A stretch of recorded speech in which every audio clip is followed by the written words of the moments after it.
Hello everyone, today we are going to discuss class 9th mathematics unit 14। दो part में इसको करेंगे हम इंशाल्लाह। और पार्ट नंबर 1 में हम डिस्कस कर रहे हैं व्हाट इज़ रेशो। रेशो क्या होती है जी? दो एक जैसी मिकदारों का मवाजना करना। ठीक है, दो एक जैसी मिकदारों का मवाजना। तो ratio is the comparison between two same quantities. इतना काफ़ी नहीं होगा पेपर में। आगे बताएं कि let A and B are two quantities. फ़र्ज़ किया ए और बी कोई दो वैल्यूज़ हैं, कोई दो क्वांटिटीज़ हैं, तो then the ratio between them is written as. तो उनके बीच में रेशो को कैसे लिखा जाएगा? ए रेशो बी, और A ratio B can be written as A by B. तो रेशो का मतलब दूसरी वैल्यू डिवाइड भी हो सकती है, नीचे जाइए देखें ए बाय बी। ठीक, तो दोनों फॉर्म आपने याद रखनी है। अगली चीज़ बता दूं, ए रेशो बी में क्लास 10th में यूनिट नंबर 3.1 फिर रेशो से शुरू हो रहा है, फिर सारी वही बात है। A is called antecedent, B is called consequent. ठीक है जी, उर्दू में ए पहली रकम और बी दूसरी रकम। अगली चीज़ यहाँ पे सुने, एक एग्जांपल भी दीजिएगा यहाँ पे, तब जाकर 2 नंबर पूरे मिलते हैं। ये ऐसी बात नहीं होती कि आपने रटा लगाया वो ratio is the comparison between two same quantities और बात ख़त्म और 2 नंबर मिल जाएँ, ऐसे तो नहीं होता। डिफाइन भी करो, ये बात भी बताओ, दो फॉर्म्स भी बताओ, ये भी बताओ कि ए एंटीसेडेंट बी कॉन्सिक्वेंट। और अब यहाँ पे आ जाएं, कोई दो नंबर यहाँ पे लिखो, कोई दो नंबर यहाँ पे लिख दें। मैंने 45 और 95 ले लिया, इनको 5 के टेबल से कैंसिल करें तो 5 का टेबल 45 पे 9 टाइम और 5 का टेबल 95 पे 19 टाइम, ये आ गया। तो 9 ratio 19 can be written as, जैसे ए रेशो बी को हमने क्या लिखा था? ए बाय बी, यानी दूसरी वैल्यू डिवाइड हो गई थी, तो ये देखो दूसरी वैल्यू नीचे डिवाइड, तो 9 बाय क्या आ जाएगा? 19। अब यहाँ पे देखो, अभी मैंने कहा कि ratio is the comparison between two same quantities. तो फ़र्ज़ किया ये भी सेंटीमीटर था, फ़र्ज़ किया ये भी सेंटीमीटर था, तो फिर सेंटीमीटर साथ चलता आया। जब ये नीचे डिवाइड हुआ तो सेंटीमीटर बाय सेंटीमीटर, तो बीच में बटा है और ऊपर यूनिट सेम नीचे यूनिट सेम, तो ये यूनिट से यूनिट क्या हो जाएगा? Cancel.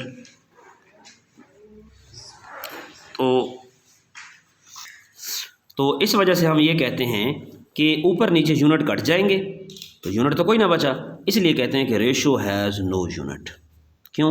Because it is the ratio between two similar quantities. क्योंकि बटा है दो एक जैसे यूनिट्स के बीच में, तो यूनिट कट जाते हैं, सो रेशो हैज़ नो यूनिट।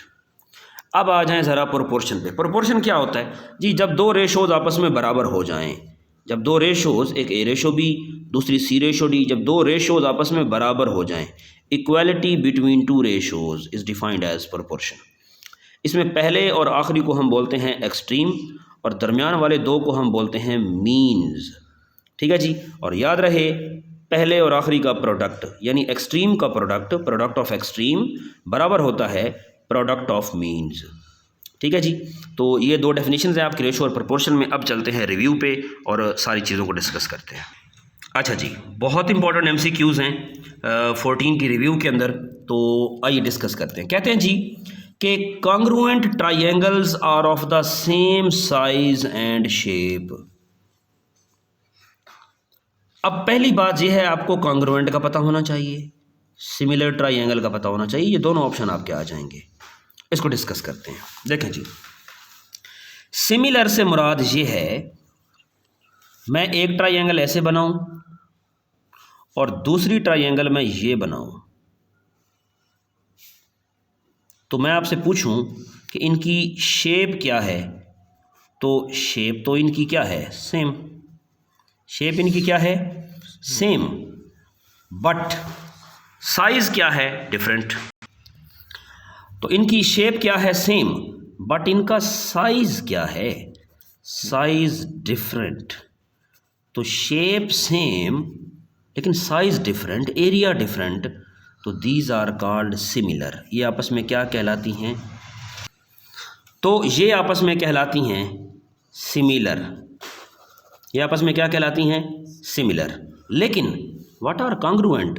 भाई कॉन्ग्रुएंट वो होती हैं जिनका area same, shape same, size same, side same, हू बहू, मतलब दूसरी ज़बान में कहूँ तो ट्विन्स हों आपस में। ठीक है जी, जिस तरह दो भाई होते हैं ना ट्विन्स, तो पता नहीं चलता कौन सा बड़ा कौन सा छोटा है। तो ये कॉन्ग्रुएंट से मुराद ये है, कॉन्ग्रुएंट से मुराद ये है कि same shape and same size, यहाँ पे शेप भी क्या हो सेम, साइज भी क्या हो सेम, तो दीज आर कॉल्ड कॉन्ग्रुएंट। अब यहाँ से मैं एक MCQs आपको बताना चाहता हूँ। देखो, हम कह सकते हैं कि कॉन्ग्रुएंट सेम होते हैं, कॉन्ग्रुएंट सेम होते हैं कि नहीं होते? Congruent triangle are similar, congruent similar नहीं होते। सिमिलर वो होते हैं जिनकी शेप सेम हो, इनकी शेप सेम नहीं है। कॉन्ग्रुएंट सिमिलर कहलाते हैं, लेकिन सिमिलर कॉन्ग्रुएंट नहीं कहलाते, क्योंकि सिमिलर वो होती हैं जिनकी सिर्फ शेप सेम हो, साइज सेम ना हो, साइज डिफरेंट हो। तो क्या सिमिलर कॉन्ग्रुएंट होंगी? सिमिलर कॉन्ग्रुएंट नहीं होती। Congruent are similar but similar are not congruent. अब आए अपने MCQs पे। तो कहता है कि कॉन्ग्रुएंट ट्राइंगल वो होती हैं जिनका सेम साइज और शेप हो, जिनका साइज भी सेम हो, शेप भी सेम हो। तो बिल्कुल ठीक कह रहा है वो। तो पहला हो गया आपका ट्रू। दूसरा पढ़े। दूसरा कहता है similar triangle are of same shape. Similar triangle वो होते हैं जिनकी शेप सेम हो बट डिफरेंट साइज, लेकिन साइज डिफरेंट हो। तो ठीक कह रहा है। ठीक है जी। अगली चीज़ हम देखें, सैम्बल का MCQs है। सैम्बल मैं अभी बताता हूँ, बुक के एंड पे आपके बड़े इंपॉर्टेंट सैम्बल्स पढ़े हैं। कहता है सैम्बल यूज़ फॉर कॉन्ग्रुएंट, हाँ कॉन्ग्रुएंट का ये सैम्बल होता है। सैम्बल यूज़ फॉर सिमिलैरिटी, बिल्कुल से सिमिलर का ये सैम्बल होता है। ये देखें, ये जो अभी मैंने बोले वहाँ पे, तो ये MCQs ने दे दिए। कहता है कॉन्ग्रुएंट ट्राइंगल सिमिलर होती हैं, तो कॉन्ग्रुएंट ट्राइंगल सिमिलर नहीं होती।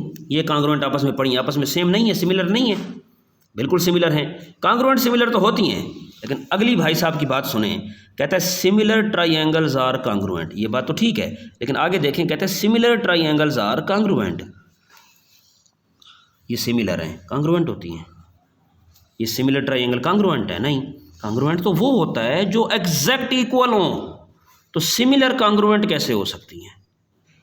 ठीक, तो कॉन्ग्रुएंट तो सिमिलर होते हैं, लेकिन सिमिलर कॉन्ग्रुएंट नहीं होते। तो ये बात गलत हो गई। अगली चीज़ देखें, a line segment has only one mid point. बिल्कुल ठीक है। ये देखें, लाइन हमने आपको बताया था, रे भी बताया था, रे के एंड पॉइंट कितने होते हैं? रे का एक एंड पॉइंट होता है।